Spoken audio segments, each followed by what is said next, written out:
യാത്രകളെ സ്നേഹിക്കുന്ന ആളുകളുടെ ഇഷ്ട സീസണാണല്ലോ മഴക്കാലം, പ്രത്യേകിച്ചും 2 വീലറിൽ യാത്ര ചെയ്യുന്ന ആളുകളുടെ. അങ്ങനെയുള്ള ഈ മഴക്കാലത്തെ ഞങ്ങളുടെ ആദ്യത്തെ യാത്രയാണിത്. അതും തണുത്ത് മരവിച്ച് കോട പുതച്ചിരിക്കുന്ന മൂന്നാറിലേക്ക്. സാധാരണഗതിയിൽ സോളോ യാത്രകളാണ് ഈ ചാനലിൽ അപ്ലോഡ് ചെയ്യാറുള്ളത്. ഇതാദ്യമായിട്ടാണ് ഒരു ഗ്രൂപ്പ് റൈഡ്. കാക്ക മലന്ന് പറഞ്ഞാലും സൂര്യൻ പടിഞ്ഞാറുദിച്ചാലും ഒരിക്കലും നടക്കാൻ സാധ്യതയില്ലാത്ത ഒരു കാര്യമുണ്ട്, ഒരു ഗ്രൂപ്പ് റൈഡിൽ എല്ലാവരും കൃത്യസമയത്തെത്തുക എന്നുള്ളത്. ഈ 2 കാര്യങ്ങൾ നടന്നില്ലെങ്കിലും എല്ലാവരും കൃത്യസമയത്തെത്തി. ഇത് ചരിത്ര നിമിഷം. ഒട്ടും സമയം കളയാതെ എല്ലാവരെയും വാരിക്കൂട്ടി ടാങ്ക് നിറച്ച് പെട്രോളും അടിച്ച് യാത്ര തുടങ്ങി. മൂന്നാർ എന്ന ഒരു സ്ഥലം മാത്രമാണ് ഫിക്സ് ചെയ്തിട്ടുള്ളത്. എവിടെ പോകണം, എന്ത് ചെയ്യണം എന്നുള്ള കാര്യങ്ങൾക്കൊന്നും തന്നെ യാതൊരു വിധത്തിലുള്ള വ്യക്തതയില്ല. തികച്ചും അൺപ്ലാൻഡ് ആയിട്ടുള്ളൊരു യാത്ര. ടാങ്കിൽ പെട്രോൾ നിറയ്ക്കുന്ന സമയം കൊണ്ടാണ് റൂട്ട് പോലും ഫിക്സ് ചെയ്തത്. ഇതുകൊണ്ട് ഇടയ്ക്കിടയ്ക്ക് പണികളൊക്കെ കിട്ടാറുണ്ടെങ്കിലും സമയപരിധിയില്ലാതെ സമാധാനത്തിൽ വണ്ടി ഓടിക്കാൻ പറ്റും. ഞങ്ങൾക്ക് വേണ്ടതും അത് തന്നെയാണ്. കട്ടപ്പന ആനച്ചാൽ മൂന്നാർ എന്നുള്ള എളുപ്പ വഴി ഉപേക്ഷിച്ച് ഞങ്ങൾ പോയത് പാല, തൊടുപുഴ, നേര്യമംഗലം, മൂന്നാർ എന്നുള്ള വളഞ്ഞ വഴിയാണ്. ഇതിന് കാരണം നേര്യമംഗലം അടിമാലി വഴി വണ്ടി ഓടിക്കാനുള്ള ആഗ്രഹവും. ഇരുട്ട് മാറി വെളിച്ചം വന്നു തുടങ്ങി. ഇടയ്ക്കിടയ്ക്ക് വന്ന് എത്തി നോക്കിയിട്ട് പോകുന്ന മഴയും എങ്ങോട്ടോ പോയി. തിരക്ക് കുറഞ്ഞ വഴിയിലൂടെ ഞങ്ങളും മുന്നോട്ട്. ഗൂഗിളൊക്കെ പറഞ്ഞത് കേട്ട് ലെഫ്റ്റ് എടുത്തു. വീട്ടിൽ പട്ടിയില്ലാഞ്ഞത് ഭാഗ്യം.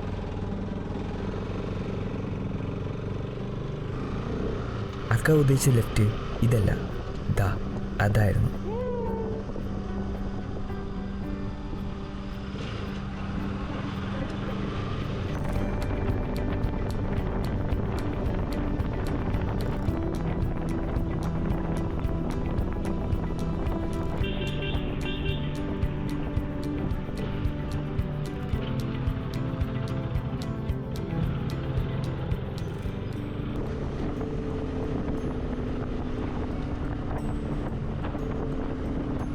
സമയം കടന്നു പോകുന്നത് അറിയുന്ന പോലുമില്ല. മരച്ചില്ലകൾക്കും മൂടൽ മഞ്ഞിനും ഇടയിലൂടെ ചെറിയ സൂര്യപ്രകാശം വന്നു തുടങ്ങി. ഓൾമോസ്റ്റ് 80 കിലോമീറ്ററുകളോളം കൂടുതൽ യാത്ര ചെയ്ത് ഞങ്ങൾ വന്നത് ഇത് കാണാനാണ്. നേര്യമംഗലം. അടിമാലി മലനിരകൾക്ക് താഴ്വാരത്തായി മൂന്നാറിൻ്റെ ഒരു അൺഒഫീഷ്യൽ എൻട്രി പോയിന്റ്. പെരിയാർ നദിക്ക് കുറുകെയുള്ള നേര്യമംഗലം പാലം. ഈ പാലം കഴിഞ്ഞാണ് അടിമാലി ചുരങ്ങളുടെ തുടക്കം.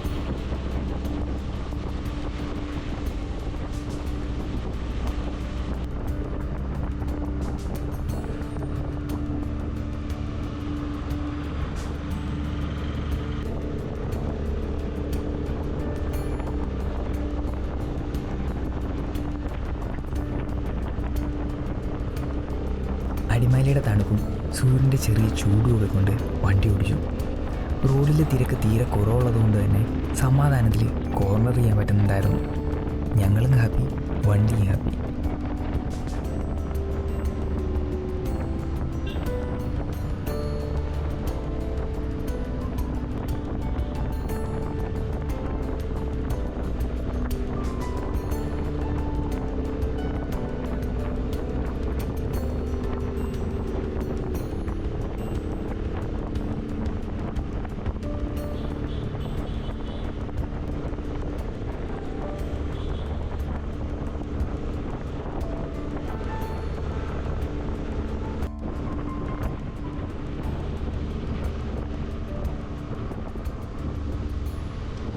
നേര്യമംഗലം അടിമാലി റൂട്ടിൽ ആദ്യത്തെ കാഴ്ചയാണ് ചീയപ്പാറ വാട്ടർഫോൾസ്. 7 തട്ടുകളായിട്ട് വെള്ളം താഴേക്ക് വീഴുന്ന വെള്ളച്ചാട്ടം.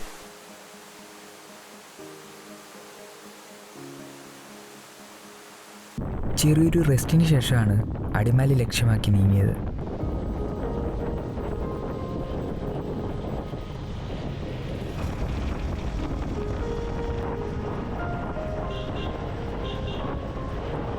അടിമാലിയിലെത്തിയപ്പോഴാണ് ഗൂഗിളൊക്കെയുടെ അടുത്ത ഉപദേശം. 100 മീറ്റർ കഴിഞ്ഞുള്ള ലെഫ്റ്റ് എടുത്താൽ സ്വർഗം വ്യൂ പോയിൻറ്റും കണ്ട് നേരത്തെ മൂന്നാറിലെത്താൻ പോലും. ഇതുവരെ കേട്ടിട്ടില്ലാത്ത ഒരു വ്യൂ പോയിൻ്റ്. കൗതുകം തോന്നി ടേൺ എടുത്തു.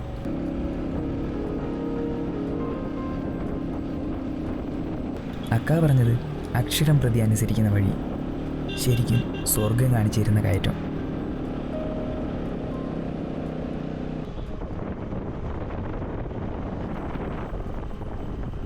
മീൻവണ്ടിക്ക് പുറകെയുള്ള ഓട്ടമാണ്. മീൻവണ്ടി വന്നാൽ പിന്നെ എന്ത് റോഡ്, എന്ത് വണ്ടി. ആ കാണുന്നതാണ് സ്വർഗം വ്യൂ പോയിൻ്റ്. അങ്ങോട്ട് വണ്ടി പോവില്ല, നടന്നു വേണം പോകാൻ. നടക്കാൻ ഒട്ടും മടിയില്ലാത്തതുകൊണ്ട് ദൂരെ നിന്ന് കണ്ടു.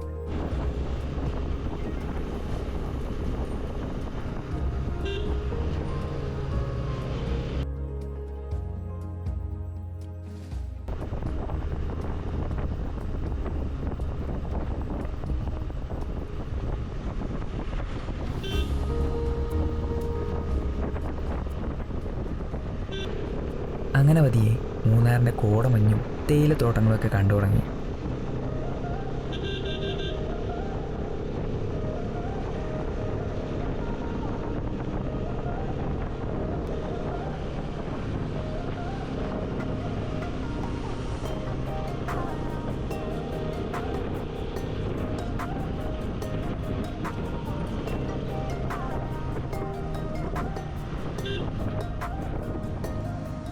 അവസാനം ഒഫീഷ്യലി മൂന്നാറിലെത്തിയിട്ടുണ്ട്.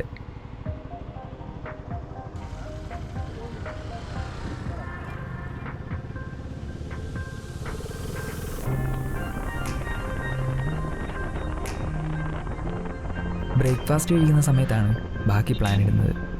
കാന്തല്ലൂർ വഴി പൊള്ളാച്ചി.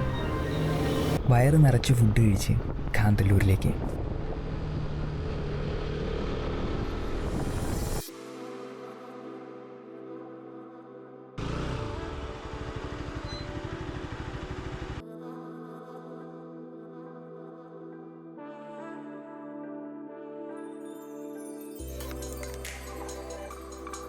ഇനി അങ്ങോട്ട് അതിമനോഹരമായിട്ടുള്ള വഴികളാണ്. എത്ര വർണ്ണിച്ചാലും മതി വരാത്ത വഴി. മലഞ്ചെരുവിലെ തേയിലത്തോട്ടങ്ങൾക്കിടയിലൂടെയുള്ളൊരു യാത്ര. പറഞ്ഞറിയിക്കാൻ പറ്റാത്തൊരു ഫീല്.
ഇന്നിവിടെ എന്തോ പ്രത്യേകതയുണ്ട്.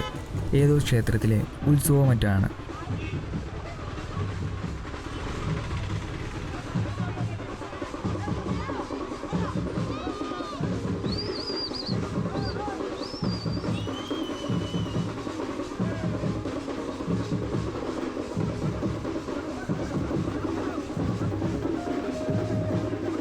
പൈസ കൊടുക്കണം എന്നുണ്ടായിരുന്നു, പക്ഷേ ജീപ്പേ അല്ലാതെ കയ്യിൽ 5 പൈസയില്ല.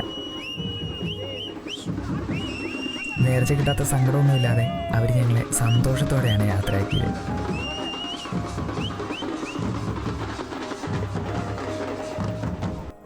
മറയൂർ 18-ാം നൂറ്റാണ്ടിൽ തമിഴ്നാട്ടിൽ നിന്ന് കുടിയേറി വന്ന ആളുകളുടെ 5 ഗ്രാമങ്ങളിൽ ഒന്ന്. കാന്തല്ലൂർ, കീഴാന്തൂർ, കരയൂർ, മറയൂർ, കൊട്ടകുടി, ഇങ്ങനെയുള്ള 5 ഗ്രാമങ്ങൾ. ഇതിനെല്ലാം കൂട്ടി അറിയുന്നത് 5 നാടെന്നാണ്. പണ്ടെപ്പോഴോ ഹിസ്റ്ററി ക്ലാസ്സിൽ കേട്ട സ്റ്റോണേജ് കാലത്തുണ്ടായ മുനിയറകൾ ഇന്നും ഇവിടെയുണ്ട്. സ്കൂൾ കാലത്ത് ഏറ്റവും എടുത്ത ക്ലാസ് ആയിരുന്നു ഹിസ്റ്ററിയും ജോഗ്രഫിയൊക്കെ. ജെറോം സാറിൻ്റെ വടിയുടെ വച്ച ഇന്നും കാതിലുണ്ട്. പക്ഷേ ഇന്ന് ഞാൻ ഏറ്റവും ഇഷ്ടപ്പെടുന്നത് അതേ ഹിസ്റ്ററിയും ജോഗ്രഫിയൊക്കെ തന്നെയാണ്. അത് പഠിപ്പിക്കുന്നത് യാത്രകളോടുള്ള പ്രണയവും.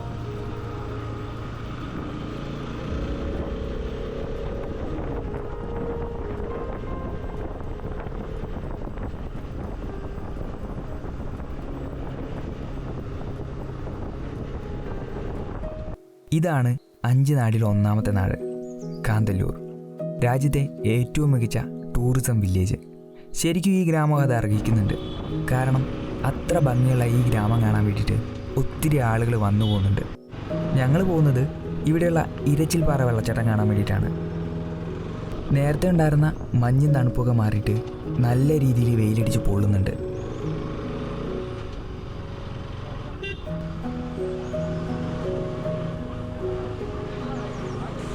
ഇവന്മാരെ മുന്നിൽ ഒരു സൈഡിൽ തളച്ചിട്ട് വെള്ളച്ചാട്ടം കണ്ടിരുന്നു. വെള്ളം ഇത്തിരി കുറവാണ്. ഒറ്റ നോട്ടത്തിൽ ഒരു പാറയുടെ മുകളിൽ നിന്ന് വരുന്ന വെള്ളമായിട്ട് തോന്നും.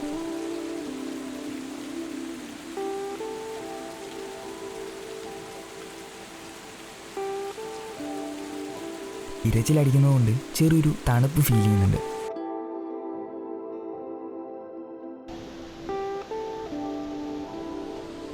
കുറേ നേരം അവിടെ ചിലവാക്കിയതിന് ശേഷം പൊള്ളാച്ചിയിലേക്ക്.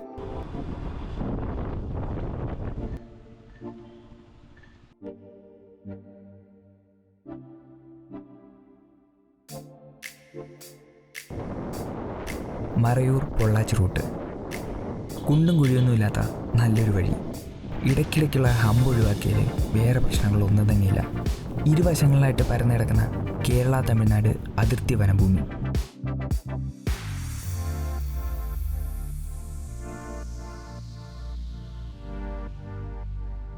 പതിയെ പതിയെ തമിഴ്നാടിൻ്റെ ഒരു ടച്ച് കണ്ടു തുടങ്ങി. ഈ വഴിയിലൂടെ വണ്ടി ഓടിക്കുമ്പോൾ വരണ്ട ചൂട് കാറ്റടിച്ച് പെട്ടെന്ന് തന്നെ എക്സോസ്റ്റഡ് ആകുന്നുണ്ട്.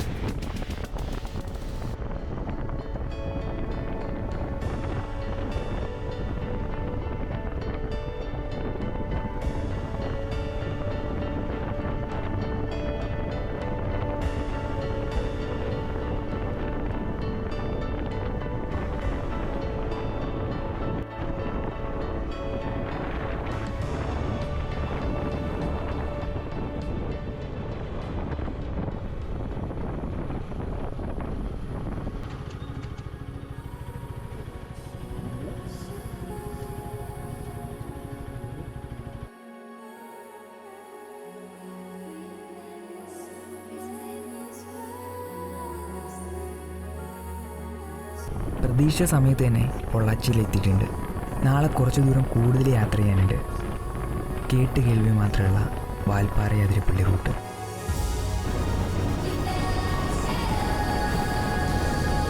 Stay tuned. Signing off from mister sour.